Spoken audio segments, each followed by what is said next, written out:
11મું પદ 38 અને 16નું પદ 73 અને 16મું પદ 73 હોય તો તો 31નું પદ શોધો. 31મું પદ શોધો. ચાલ કોઈને ગણવાનું નથી, બધું મૂકી દો, બોલતું નહીં મૂકી દો અને અહીંયા ધ્યાન રાખો. હા, આ દાખલો એવી રીતે ગણાય કે આમાં બે સમીકરણ બને, સમીકરણ 1 અને સમીકરણ 2.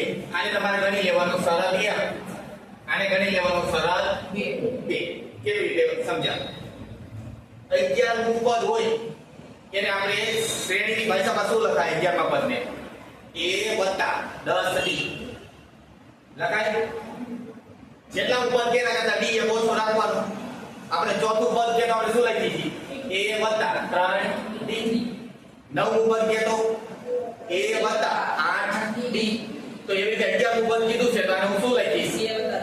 a વત્તા 10d. એનો જવાબ શું થાય છે? સમીકરણ. હવે એમ કીધું 16મું પદ 73 છે તો 16મા પદને શું લખશો?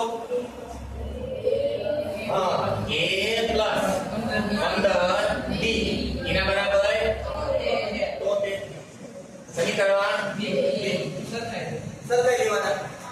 હવે આમાંથી a ઉડી જાય છે એટલે આપણે d ની કિંમત મળી જશે. d ની કિંમત લઈને સમીકરણ શેમાં મૂકશો? 1 માં. એટલે આપણે કોણ મળી જશે? a.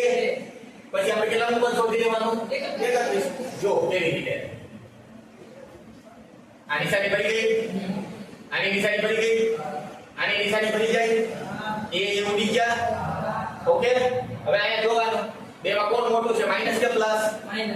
માઈનસ. આ નિશાની તો હવે હાલે નહીં, જૂની નિશાની તો હાલે નહીં. 15 માંથી 10 જાય, -5 d વચ્ચા એના બરાબર આ બેમાં મોટું કોણ? 73. એ માઈનસ એટલે માઈનસ ની નિશાની 73 માંથી 38 જાય, 5 અને 4 માંથી કઈ જાય? 6 માં કઈ જાય? આ કેટલા વધે? 35. એ માઈનસ બે બાજુ માઈનસ ઉડી જાય. d ને એટલો પાડું છું, d બરાબર 35 ના છેદમાં 5. d બરાબર 5 સત્તુ 35. મળી ગયા. દાખલો તમે નો સમજો તો અઘરો છે, દાખલો સમજાય તો કઈ અઘરું નથી. તમારે આ રીત યાદ જ રાખી લેવી જોઈએ કે જ્યારે આવી રીતે બે પદ આપે કે આટલામાં પદનો જવાબ આટલો છે અને આટલામાં પદનો જવાબ આટલો છે તો આ પદ શોધો, તો તમારા મગજમાં લોપ જોઈએ સમીકરણ 1 અને સમીકરણ 2 બનશે. ઈ બેને લોપની રીતે હટાવી દેવાના. એટલે તમે જેનો લોપ થઈ ગયો એ સિવાય મળે. કોનો લોપ થઈ ગયો? આમાં a નો લોપ થઈ ગયો તો કયું કોણ? d. હવે તમને નેક્સ્ટ સ્ટેપ ખબર જ છે શું કરવાનું છે. d ની કિંમત સમીકરણ 1 માં મૂકતા ના બની ગયું. પછી a વત્તા 10 વખત d બરાબર 38. a વત્તા 10 વખત હાર બરાબર 38. એ એકલો પાડી દઉં છું. a બરાબર 38 માઈનસ 10 સત્તુ 70. a બરાબર 70 માંથી 38 જાય, 10 માંથી 8 જાય 2 અને 6 માંથી 3 જાય. કેટલા બચ્યા? 2. લો પેલું પદ આ શ્રેણીનું 32 છે. પેલું પદ 32 છે. ડિફરન્સ કેટલાનો છે? 7 7. હવે 31મું પદ શોધવા માટે જો તમને બધું મળી ગયું. a બરાબર કેટલા? 32. d બરાબર કેટલા? 7. કેટલાનું પદ શોધવાનું કીધું? 31. તો n બરાબર 31. તમારે શોધવાનું શું છે? 2. ચાલો અહીં આગળ નો તમે જાતે ગણી મને કોઈ 31 પદ શું હોય. હવે બધું મટીરીયલ તમારે રેડી આવી ગયું. an બરાબર an plus an minus 1d. Ready? an આપણે શોધવાનું છે. એ આપણને આપ્યો છે -32.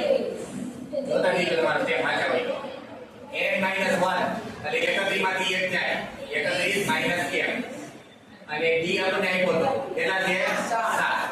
આને બે કૌંસમાં મૂકવાનો હંમેશા બરાબર. -32 વત્તા 30 ગુણ્યા 7 બરાબર -32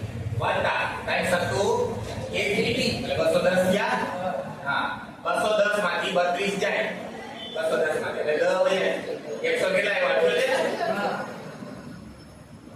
માટે આમ લખો આ શ્રેણીનું 31મું પદ 178 હશે